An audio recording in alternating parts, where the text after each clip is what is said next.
الصلاة والسلام عليك يا سيدي يا رسول الله وعلى آلك وأصحابك يا سيدي يا رحمة للعالمين. احباب گرامی، آج ہم بارگاہ سیدنا عثمان غنی رضی اللہ تعالیٰ عنہ میں ہدیہ تبریک پیش کریں گے۔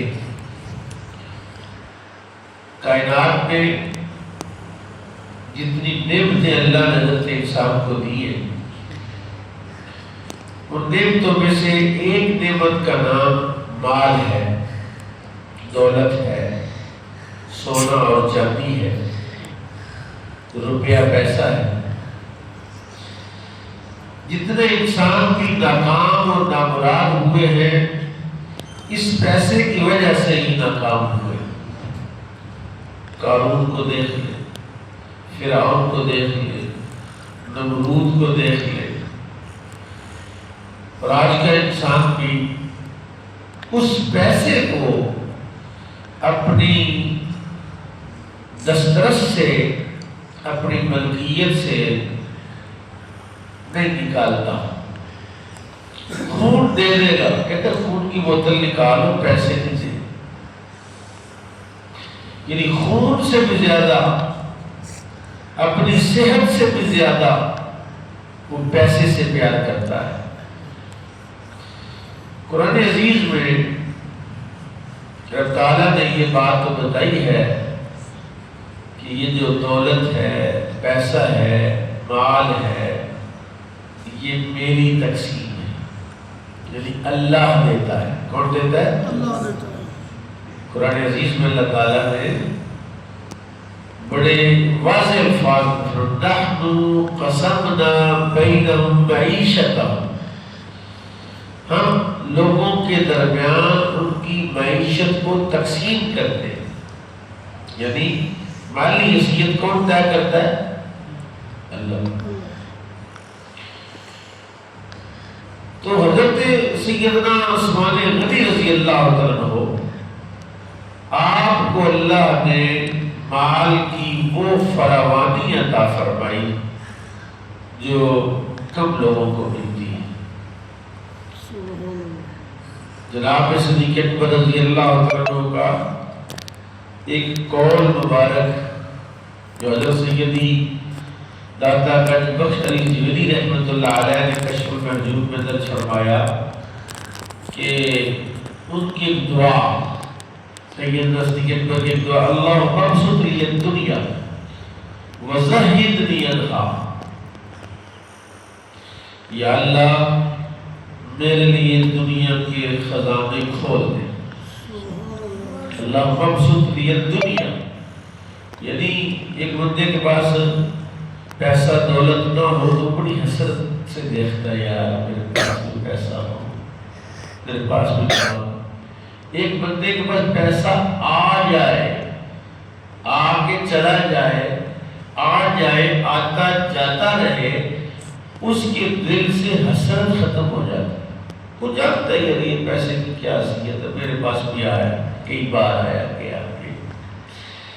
تو سیدنا صدیق اکبر رضی اللہ تعالیٰ عنہ کہتے ہیں اللہم ابسط لی الدنیا وزہدنی عنہا، یا اللہ دنیا کا مال اتنا دے، اتنا دے، اتنا دے کہ جس کی کوئی حد بندی نہ ہو، اور پھر وزہدنی عنہا، جب مال دے دے تو اس کی محبت میرے دل سے نکال دے، تاکہ میں اس مال کو تیری راہ میں تقسیم کروں، اس مال کو تیرے رستے میں تقسیم کروں۔ حضرت عثمان غنی رضی اللہ عنہ، آپ کو شخصیت ہے کہ جب اسلام نے، جب رسول اللہ نے مال طلب کیا لوگوں سے اعلاء کلمت اللہ کے لیے، جہاد کے لیے، جنگ کے لیے، مسجد کی توسیع کے لیے، مسلمانوں کے لیے میٹھے پانی کا کنواں خریدنے کے لیے، غلام آزاد کرنے کے لیے، جی تو تو دل کھول کر جس نے اپنا مال دیا اس کا نام عثمان غنی رضی اللہ تعالی عنہ ہے۔ چنانچہ قرآن عزیز کی جو آیہ میں نے تلاوت کی اس آیہ مبارکہ میں بھی شان سیدنا عثمان غنی رضی اللہ تعالی عنہ، میں اس دفعہ وہاں حاضر ہوا جہاں یہ واقعہ ہوا، بیعت رضوان صلح حدیبیہ۔ حدیبیہ کے مقام پر میں 10ویں 11ویں دفعہ میرے وقت جانے کی مجھے سعادت میسر آئی، تو پہلے کبھی نہیں گیا تھا، تو اچانک ایک دوست آئے دبئی سے، انہوں نے کہا کہ بھی میرا دل ہے کہ بھی میں حدیبیہ جاؤں، تو جب یہ اچھا لگا میں کہا چلو چلتے۔ چنانچہ وہ بڑے اچھے فاضل دوست تھے، عالم دین تھے، تو ان کے ساتھ مل کے ہم نے پورا قافلہ وہاں لے کر گئے۔ تو حضرت سیدنا عثمان غنی رضی اللہ تعالی عنہ، آپ کی وجہ سے یہ بیعت رضوان ہوئی۔ کس کی وجہ سے؟ حضرت عثمان غنی رضی اللہ تعالی عنہ کی وجہ سے بیعت رضوان ہوئی، اور ایسی بیعت ہوئی کہ جس کے بارے میں اللہ نے ارشاد فرمایا اللہ راضی ہو گیا مومنوں سے۔ اللہ یعنی گویا حضرت عثمان غنی رضی اللہ تعالیٰ عنہ کی وجہ سے بیعت ہوئی، اور اس بیعت کی وجہ سے ایمان والوں کو یہ مقام ملا کہ اللہ مومنوں سے راضی ہو۔ تو ذریعہ سبب کون بنا؟ عثمان غنی رضی اللہ عنہ۔ لقد رضی اللہ عن المؤمنین، اللہ مومنوں سے راضی ہو گیا۔ کب؟ اذ یبایعونک، جب انہوں نے آپ سے بیعت کی تحت الشجرۃ، درخت کے نیچے، فعلم ما فی قلوبہم، ان کے دلوں میں کیا ہے اس کا بھی علم ہو گیا، اس کا بھی پتہ آپ کے اور میرے دل میں کیا ہے۔ میں قرآن بظاہر پڑھ رہا، میرے دل میں میری نیت ہی خراب ہو، آپ قرآن سن رہے ہیں آپ کی نیت ہی خراب ہو۔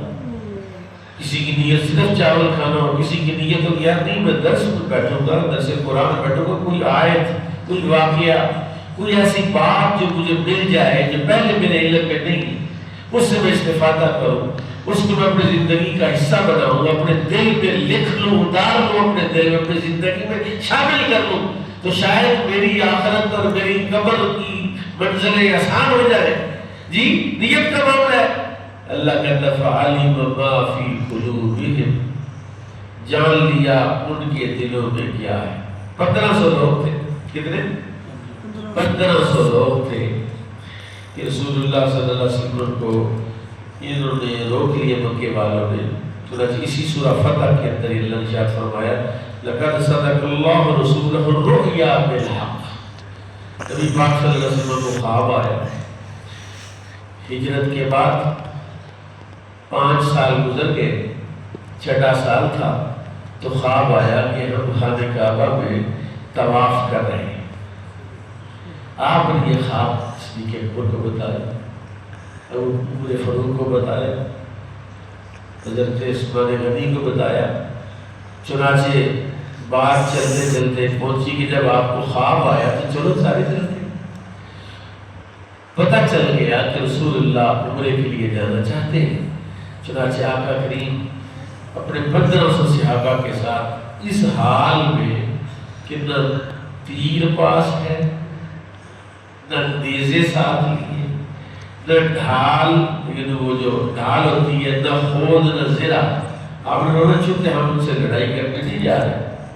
اور یہ تب کی بات ہے کہ بدر ہو گیا، تب کی بات ہے احد ہو گیا، یعنی مکے والوں سے لڑائیاں ہو چکی تھی، دشمنی عروج پر تھی،